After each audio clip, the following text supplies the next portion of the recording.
नमस्कार, स्वागत है आप सभी का हमारे YouTube channel socio Q point पर। तो आज के इस वीडियो में हम लेकर आए हैं समुदाय से संबंधित सभी महत्वपूर्ण क्वेश्चन, ग्रामीण समुदाय, नगरीय समुदाय से संबंधित एवं समुदाय से संबंधित, जो कि आपको समाजशास्त्र से संबंधित सभी एग्जामों में उपयोगी साबित होगा। तो देर न करते हुए वीडियो को शुरू करते हैं। चलिए शुरू करते हैं आज का ये प्रैक्टिस सेट। इसमें पहला क्वेश्चन जो है ये है कि समुदाय एक ऐसा सामाजिक समूह है जिसमें कुछ मात्रा में हम की भावना पाई जाती है। क्या पाई जाती है? हम की भावना पाई जाती है तथा जो विशिष्ट क्षेत्र में निवास करते हैं ये परिभाषा किसकी है? किसने ये परिभाषा दिया है कि समुदाय एक ऐसा सामाजिक समूह है जिसमें कुछ मात्रा में हम की भावना पाई जाती है और किसी विशिष्ट क्षेत्र में निवास करते हैं ये। तो ये किसका मानना है? किसने ये परिभाषा दी है? तो ये बोगार्ट्स। देखते हैं तो ऑप्शन डी इसका राइट आंसर हो जाएगा। अगला क्वेश्चन जो है क्वेश्चन नंबर 2 है कि नगर के चारों ओर घेरने वाले ग्रामीण क्षेत्रों को क्या कहा जाता है? जो नगर को चारों ओर से घेरे रहते हैं उन ग्रामीण क्षेत्रों को क्या कहा जाता है? तो इसकी अवधारणा जो है इसके बारे में किसने बात किया है? तो लुई बिर्थ ने किया है। तो लुई बिर्थ ने बताया है कि ऐसे क्षेत्र जो आकार की दृष्टि से ग्रामीण लगते हैं किंतु क्या होता है? किंतु रंग, रूप तथा आचार व्यवहार में नगर की विशेषताओं को प्रकट करते हैं, तो उपनगरीय क्षेत्र वो कहलाते हैं। तो ऐसे क्षेत्रों के लोग क्या करते हैं कि ऐसे क्षेत्रों के लोग कृषि कार्यों अथवा किसी स्थानीय उद्योग में कार्यरत रहने के बजाय क्या करते हैं कि आसपास के बड़े नगरों में नौकरी करते हैं, तो उसे कहते हैं उपनगर। तो इसका राइट आंसर जो है वो ऑप्शन ए हो जाएगा, उपनगर। चलिए अगला क्वेश्चन देखते हैं। क्वेश्चन नंबर 3 है निम्नलिखित में से किससे नगरीकरण की प्रक्रिया जुड़ी है? इनमें से किस से नगरीकरण की प्रक्रिया जुड़ी है? तो ये दिया हुआ है कि ग्रामीण क्षेत्रों से नगरीय क्षेत्रों की ओर जनसंख्या का स्थानांतरण। बी है नगरीय केंद्रों की संख्या में वृद्धि।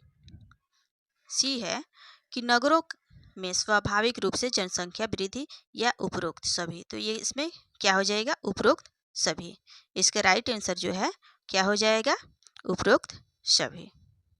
चलिए अगला क्वेश्चन देखते हैं। क्वेश्चन नंबर 4 इसमें है कि किसने इंगित किया है कि नगरीय अभिवृद्धि चक्रीय पथ की अनुगामी होती है? तो ये किसने किया है? तो ये कहते हैं पार्क। ऑप्शन सी इसका राइट आंसर हो जाएगा। क्वेश्चन नंबर 5 है कि नगरवाद का अर्थ क्या है? इसमें ए दिया हुआ है नगरीय जनसंख्या में वृद्धि, बी जीवन शैली, नगरों के भौतिक आकार में वृद्धि या ग्रामीण नगरीय प्रवास। तो इसमें नगरवाद किससे संबंधित है? जीवन शैली से। ऑप्शन बी इसका राइट आंसर हो जाएगा। अगला क्वेश्चन है क्वेश्चन नंबर 6 कि कौन ग्रामीण समुदाय की विशेषता नहीं है?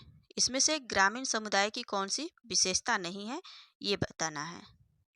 तो ग्रामीण समुदाय की विशेषता क्या होता है इस पे पहले चर्चा कर लेते हैं। तो ग्रामीण समुदाय की विशेषता होता है कि ये प्रकृति पर निर्भर करते हैं, इसका ये छोटा समुदाय होता है और कम जनसंख्या यहाँ पे पाई जाती है, सजातीयता होती है यहाँ पे, सरल एवं स्वच्छ होते हैं, सादा जीवन जीते हैं एवं सामुदायिक भावना होती है। इन सब में सामाजिक गतिशीलता होता है, प्राथमिक संबंधों की प्रधानता होती है और क्या होता है? धर्म, प्रथा और रूढ़ियों का भी महत्व होता है और यहाँ पे अनौपचारिक संबंध पाया जाता है, अनौपचारिक संबंध पाया जाता है।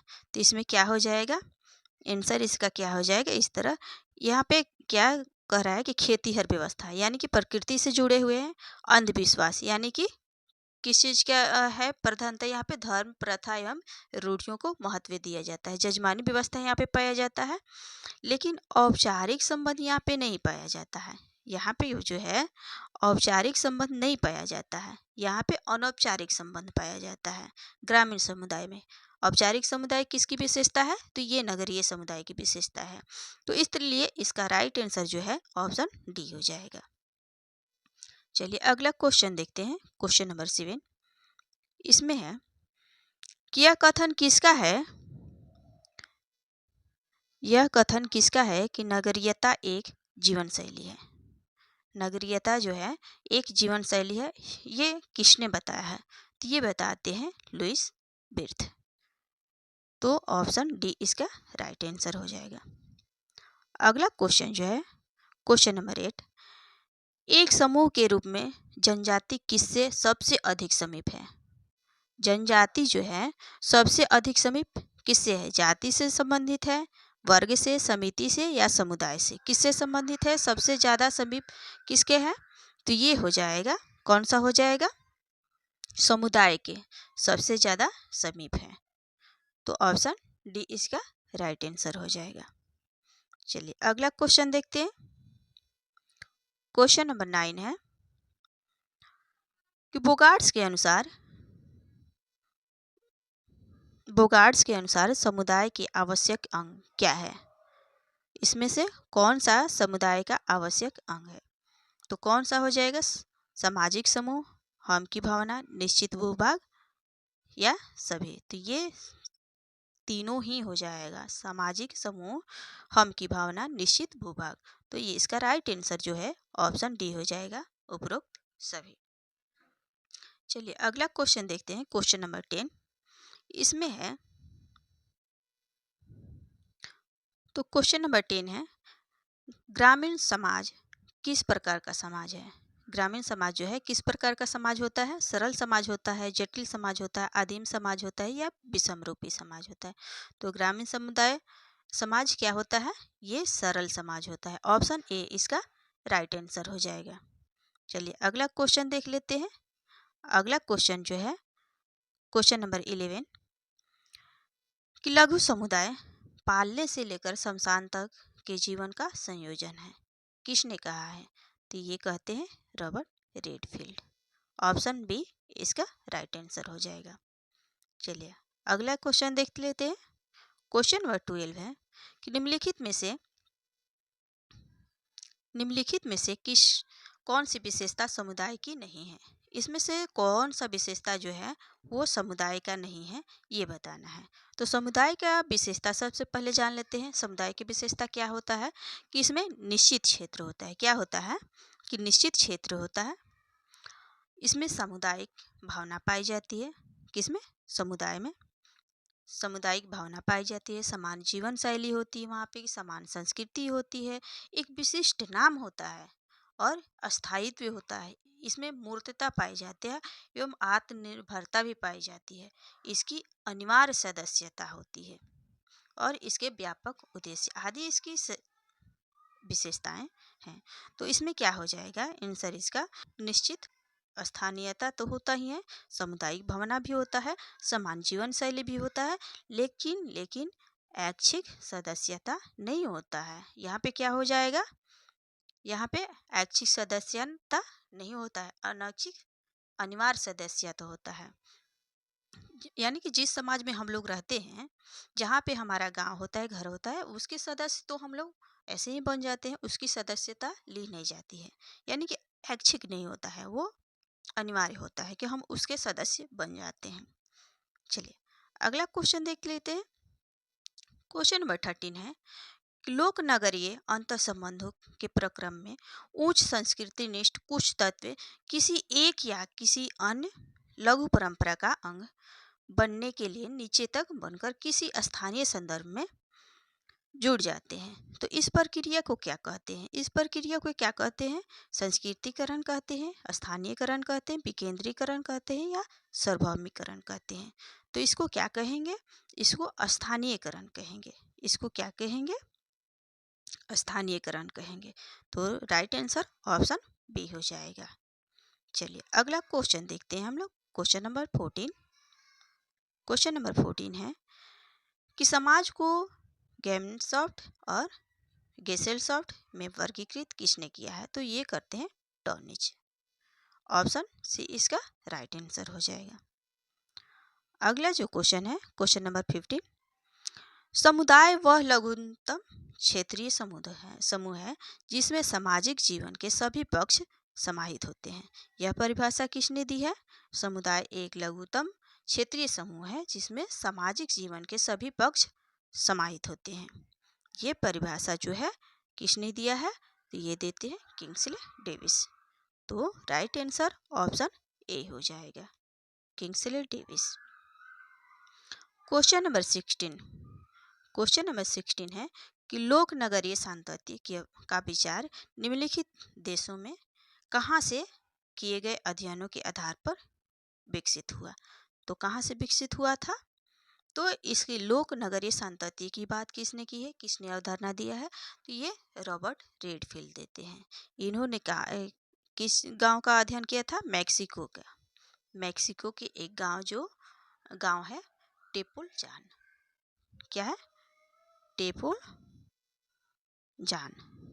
यहाँ का अध्ययन किया था और यहीं से उन्होंने लोक नगरीय सांतत्य की अवधारणा दी थी।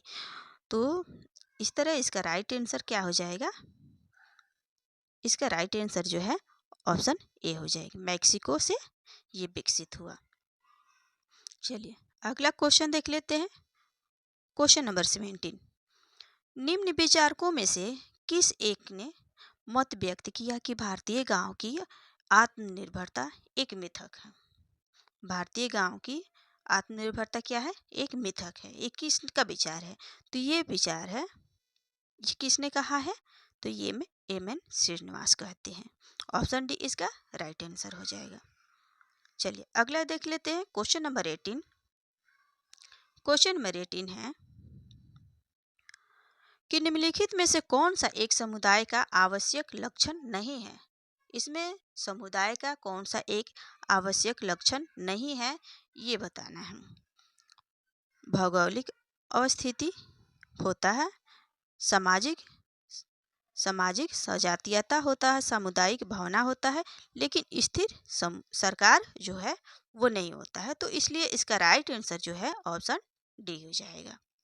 ये समुदाय का आवश्यक लक्षण नहीं है। चलिए अगला क्वेश्चन नंबर 19 क्या है कि रेडफील्ड द्वारा प्रस्तुत लघु समुदाय को नीचे दिए गए कौन सी आवश्यक विशेषताएं इन्होंने बताया है? तो लघु समुदाय के कौन कौन सी विशेषताएं इन्होंने बताया है रेडफील्ड ने? तो ये बताते हैं लघु समुदाय का ये 4 विशेषताएं बताते हैं। पहला बताते हैं उन्हें लघुता, फिर विशिष्टता, समरूपता और आत्मनिर्भरता। ये 4 विशेषताएं बताए हैं। तो इसमें क्या हो जाएगा? आत्मनिर्भरता हो जाएगा और समरूपता, सजातीयता मतलब समरूपता। तो इस तरह इसका राइट आंसर जो है बी और डी होगा। बी और डी तो कहीं नहीं दिया हुआ है। 2 और 4, तो इसमें क्या हो जाएगा? 2 और 4। यहाँ पे 2 बना लेंगे। 2 और 4 इसका राइट आंसर हो जाएगा। कौन कौन सा? सजातीयता और आत्मनिर्भरता। चलिए अगला क्वेश्चन देख लेते हैं। क्वेश्चन नंबर 20 ये है कि किसने परिभाषित किया कि समुदाय सामाजिक जीवन का वह क्षेत्र है जिसे सामाजिक संबद्धता की मात्रा द्वारा पहचाना जा सकता है? यह परिभाषा किसने दिया कि समुदाय सामाजिक जीवन का वह क्षेत्र है जिससे सामाजिक संबद्धता की मात्रा द्वारा पहचाना जा सकता है? तो ये किसने दिया था? ये मैकीवर पेज। ऑप्शन सी इसका राइट आंसर हो जाएगा। अगला है 21। नगरीकरण से संबंधित उप संवैधानिक सिद्धांत का निरूपण किसने किया है? उप संवैधानिक सिद्धांत का निरूपण किसने किया है? तो ये करते हैं बर्गेस। ऑप्शन सी इसका राइट आंसर हो जाएगा। चलिए अगला क्वेश्चन नंबर 22। जनमत के निम्न अभिकरणों में कौन एक नगरीय जन समुदाय की तुलना में ग्रामीण जन समुदाय अभिरुचियों को उत्कृष्ट ढंग से प्रभावित करता है? तो कौन करता है? दूरदर्शन, सिनेमा, अखबार या रेडियो? कौन करता है? तो ये सबसे ज़्यादा उत्कृष्ट प्रभाव कौन डालता है? तो ये अखबार। ऑप्शन सी इसका राइट आंसर हो जाएगा। चलिए अगला क्वेश्चन देख लेते हैं। क्वेश्चन नंबर 23 ये है कि किसने कहा है कि ग्रामीण क्षेत्रों में सामाजिक जीवन अन्य से सहयोग का विविध प्रारूप है? ग्रामीण क्षेत्रों में सामाजिक जीवन अन्य के सहयोग का विविध प्रारूप है। तो किसने कहा है? तो ये कहते हैं डी.एन. धनागरे। ऑप्शन सी इसका राइट आंसर हो जाएगा। क्वेश्चन नंबर 24, लघु समुदाय मानवता के इतिहास में मानव जीवन का सबसे प्रचलतम स्वरूप रहा है। यह किसका कथन है? ये किसका कहना है कि लघु समुदाय जो है मानव समाज के इतिहास में मानव जीवन के सबसे प्रचलतम स्वरूप रहा है? तो ये किसका मानना है? तो रॉबर्ट रेडफील्ड का। ऑप्शन बी इसका राइट आंसर हो जाएगा। क्वेश्चन नंबर 25 है, लघु समुदाय की अवधारणा का भारतीय ग्रामीण समाज के अध्ययन में उपयोग एवं परीक्षण किसने किसने किया है? लघु समुदाय की अवधारणा का भारतीय ग्रामीण समाज के अध्ययन में किसने उपयोग किया है या परीक्षण किया है? तो ये करते हैं बी.एन. चौहान। कौन करते हैं? बी.एन. चौहान। रेडक्लिफ की अवधारणा है लोक समुदाय। लोक समुदाय जो है वो रेडफील्ड की अवधारणा है। इसी का परीक्षण भारतीय ग्रामीण समाज में अध्ययन के लिए बी.एन. चौहान ने उपयोग किया है। इन्होंने राजस्थान के गांव रनावतों की सादड़ी, क्या है? रनावतों की सादड़ी, रनावतों की सादड़ी, ठीक है, इसका अध्ययन किया और यहाँ पे उन्होंने पाया कि इसकी दो विशेषताएं हैं। लघु समुदाय की क्या इन्होंने दो विशेषताएं वहाँ पे देखी, समरूपता एवं आत्मनिर्भरता की अभाव। ये दो विशेषताएं इन्होंने पाया वहाँ पे। चलिए अगला क्वेश्चन देख लेते हैं। अगला क्वेश्चन है क्वेश्चन नंबर 26, ग्रामीण समाज से संबंधित निम्न कथनों में से सही को चिन्हित कीजिए। इसमें से कौन सा सही है ग्रामीण समाज से संबंधित? तो क्या सही है कि शिक्षा का स्तर विस्तृत होता है ग्रामीण समुदाय में? तो नहीं होता है। होता है क्या? नहीं, बिल्कुल नहीं, विस्तृत यहाँ पे नहीं होता है। यहाँ पे बी है कि एक सामाजिक कार्य वर्ग से दूसरे सामाजिक कार्य में निरंतर बदलाव होता है। सी दिया हुआ है कि एक स्थान से दूसरे स्थान को निरंतर स्थानांतर होता रहता है। डी क्या है? डी है कि एक सामाजिक समूह या वर्ग से निरंतर बदलाव नहीं होता है।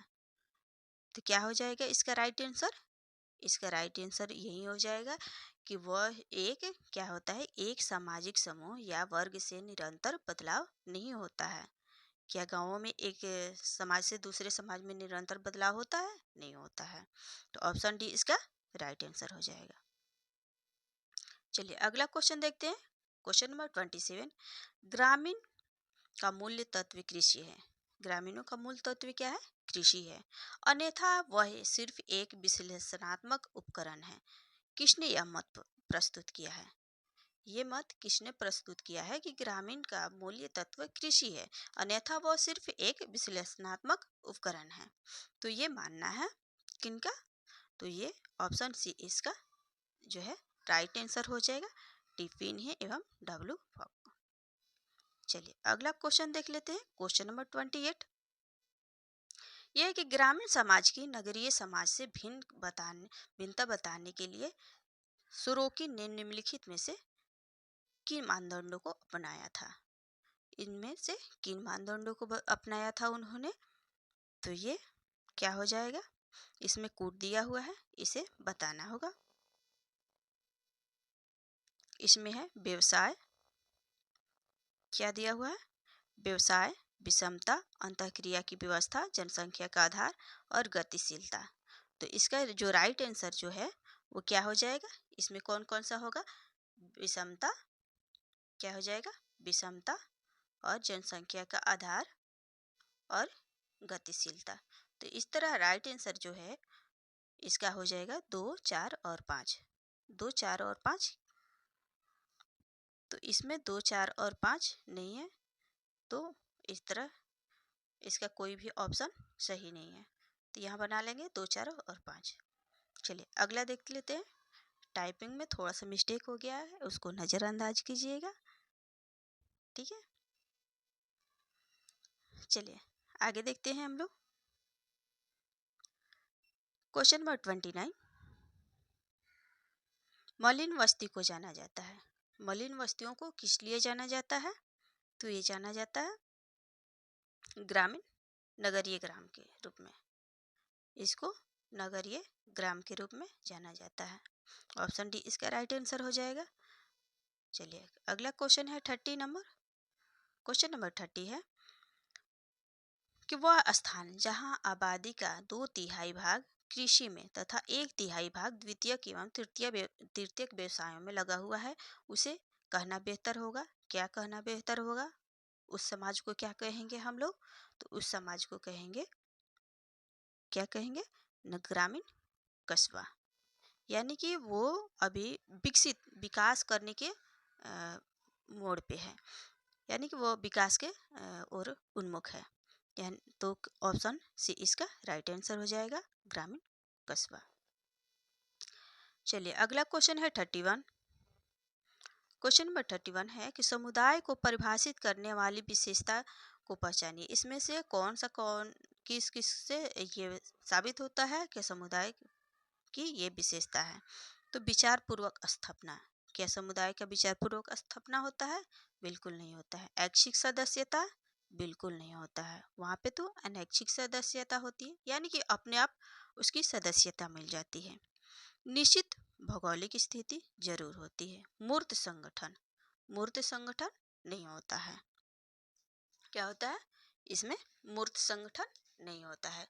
तो इसका जो राइट आंसर जो है क्या हो जाएगा? ऑप्शन सी इसका राइट आंसर हो जाएगा।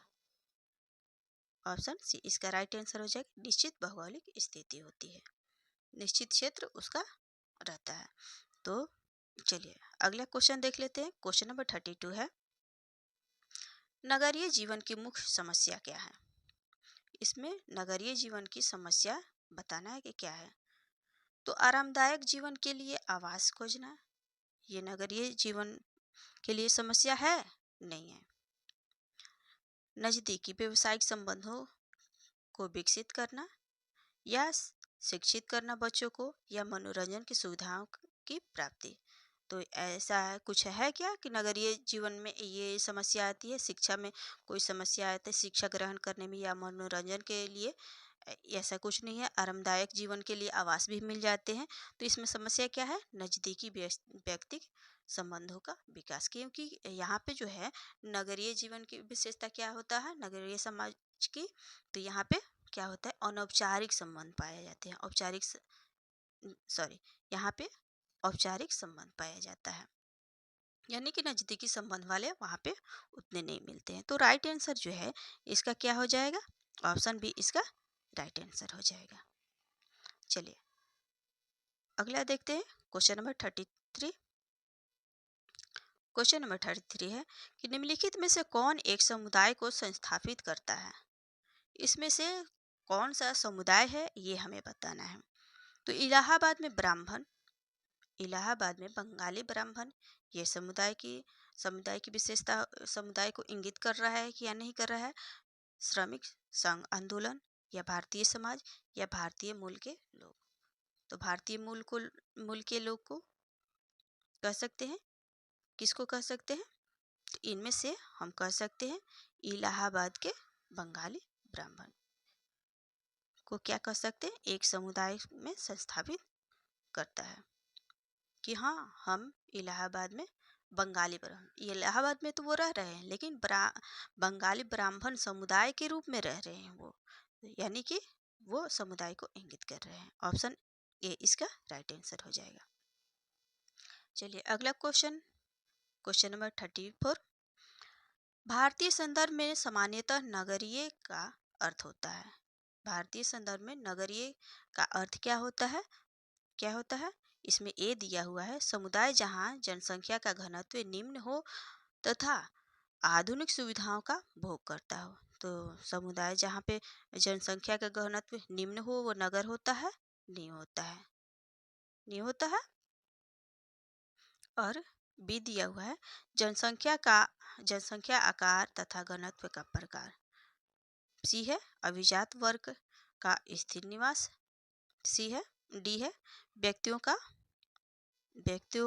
का वर्ग जो उच्च शिक्षा के आधार पर जाना जाता है। तो इसमें क्या हो जाएगा, इसका राइट आंसर जो है वो हो जाएगा, राइट आंसर जो है जनसंख्या का आकार तथा घनत्व के प्रकार के रूप में भारतीय संदर्भ में नगरीय का अर्थ होता है। चलिए अगला क्वेश्चन देख लेते हैं, क्वेश्चन नंबर 35। क्वेश्चन नंबर 35 में क्या है, तो इसमें से सही कथन का चयन करना है। इसमें से कौन सा सही है इसको चयन करना है। तो ये दिया हुआ है कि समुदाय एक एकीकरण स्वीकृति है। समुदाय जो है क्या है, एक एकीकरण स्वीकृति है। बी है समुदाय एक एकीकरण अनुकूलन है, या समुदाय एक एकीकरण समायोजन है, या समुदाय एक एकीकरण क्या है, आत्मसातकरण है। तो क्या हो जाएगा इसका राइट आंसर, इसका राइट आंसर हो जाएगा समुदाय एक एकीकरण समायोजन है। ऑप्शन सी इसका राइट आंसर हो जाएगा। चलिए अगला क्वेश्चन, क्वेश्चन नंबर 36 में क्या है कि निम्नलिखित में से कौन एक समुदाय से संबंधित नहीं है। इसमें बताना है कि समुदाय से संबंधित नहीं है उसे बताना है।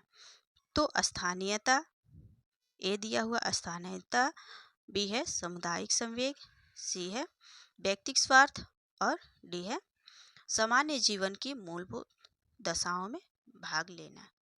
तो इसमें से कौन सा समुदाय से संबंधित नहीं है, तो इसका राइट जो आंसर हो जाएगा व्यक्ति जो स्वार्थ है यह समुदाय की विशेषता नहीं है।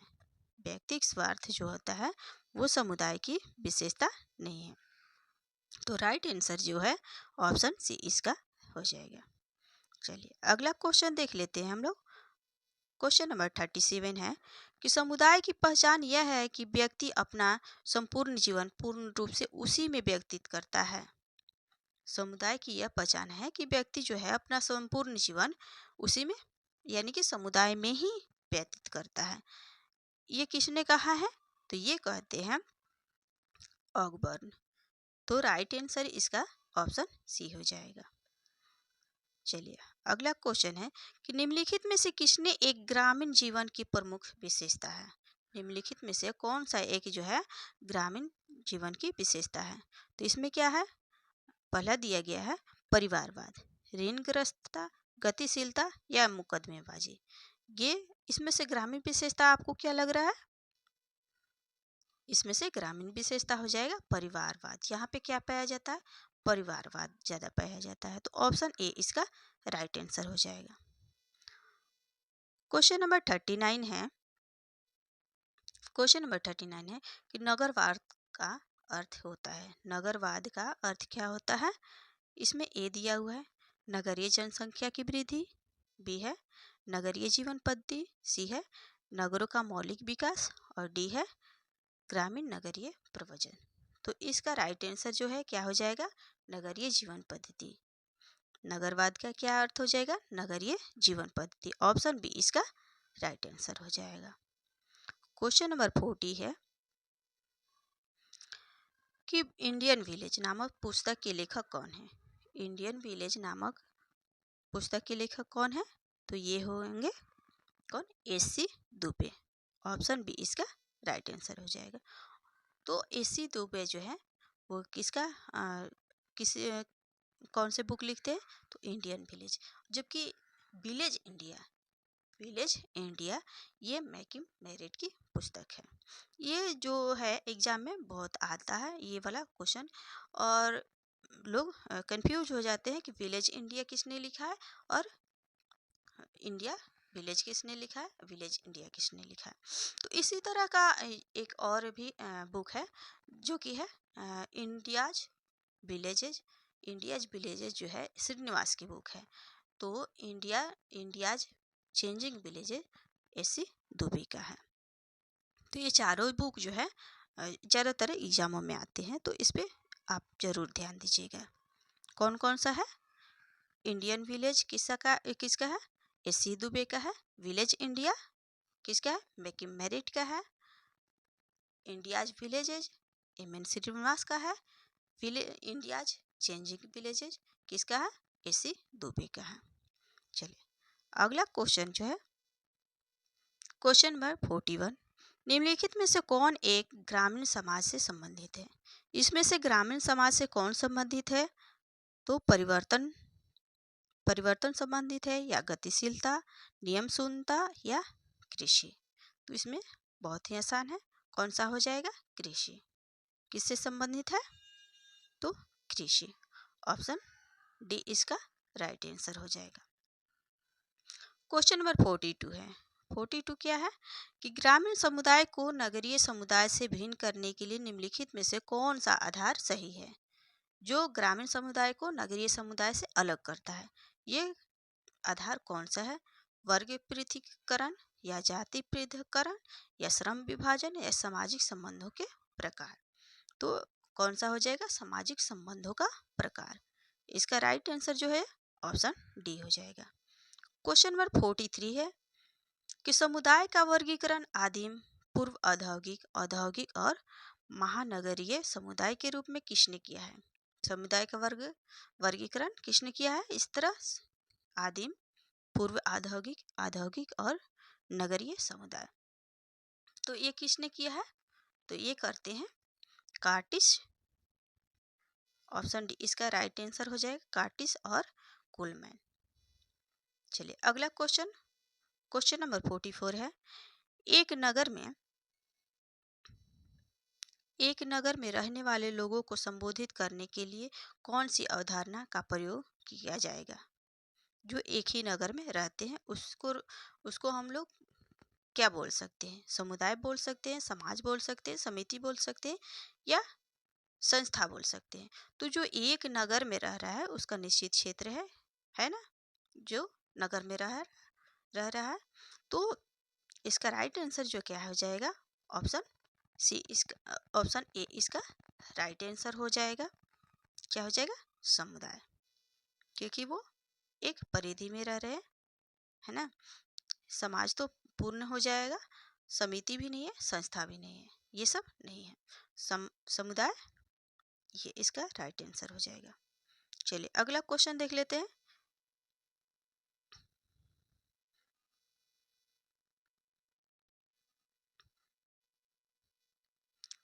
क्वेश्चन नंबर 45, लघु समुदाय की अवधारणा किस संदर्भ में अधिक प्रासंगिक है?